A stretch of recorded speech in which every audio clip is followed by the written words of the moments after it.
আজকে আমরা পাকা আম ও 1 কাপ সুজি দিয়ে নরম তুলতুলে মালপোয়া বানাবো। এই যে দেখতে পাচ্ছেন, তার জন্য আমাদেরকে লাগবে একটি আম, যেটির মুখটি আমি কেটে নেব, তারপর দুভাগে ভাগ করে নেব এইভাবে চাকু সাহায্যে।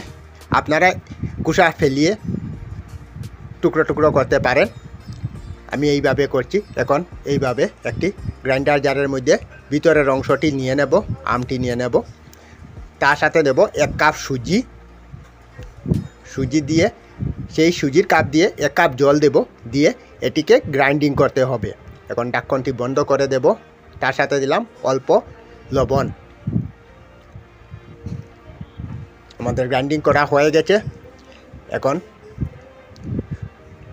একটি বাটির মধ্যে নিয়ে নিলাম পেস্টটিকে, তার মধ্যে দিলাম 3 চামচ ময়দা, তার সাথে দেব আরও 3 চামচ নারিকেলের গুঁড়ো।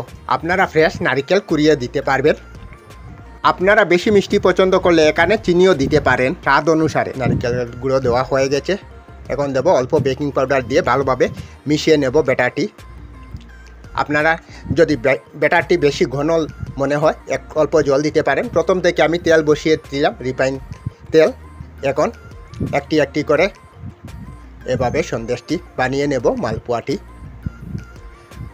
ভালোভাবে উল্টে পাল্টে দুদিক থেকে লাল করে ভাজতে হবে। এই যে এইভাবে ভাজতে হবে। 4 থেকে 5 মিনিট ভাজবো। আমাদের ভাজা হয়ে গেছে। এখন নামিয়ে নেব একটি সার্ভিং বোলের মধ্যে। আর এদিকে আরেকটি কড়াইয়ের মধ্যে আমি চিনি নিলাম, তার সাথে 1 কাপ চিনির সাথে 1 কাপ জল নিলাম, তার সাথে অল্প এলাচির গুঁড়া দিলাম, দিয়ে চাশনি রেডি করব। চাশনিটি একটু গাঢ়া হওয়ার পর একটি একটি করে হিট বন্ধ করে দেব। এখন আমি গ্যাস অফ করে দিয়েছি। এখন একটি একটি করে মালপোয়া দিয়ে দুদিক থেকে উল্টে পাল্টে 1 থেকে 1.5 মিনিট রাখবো, তারপরে নামিয়ে নেব। এভাবে সব কয়টিকে করতে হবে। এই সুস্বাদু রেসিপিটি আপনারা ঘরে নিশ্চয়ই একবার ট্রাই করে নেবেন। আমার তো মনে হয় একবার বানালে বারবার খেতে ইচ্ছে করবে। এখন এটিকে একটি সার্ভিং প্লেটের মধ্যে নিয়ে নেব। এই যে, আর আমার ভিডিওটি আপনাদের কেমন লাগলো এই রেসিপিটি নিশ্চয়ই কমেন্টে জানাবেন। আর ভিডিওটি সম্পূর্ণ দেখার জন্য অশেষ ধন্যবাদ। দেখেন কি সুন্দর তুলতুলে নরম।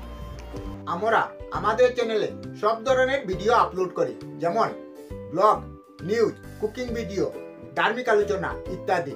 যদি আপনারা এই ধরনের ভিডিও দেখতে পছন্দ করেন তাহলে এই চ্যানেলটি নিশ্চয়ই সাবস্ক্রাইব করবেন।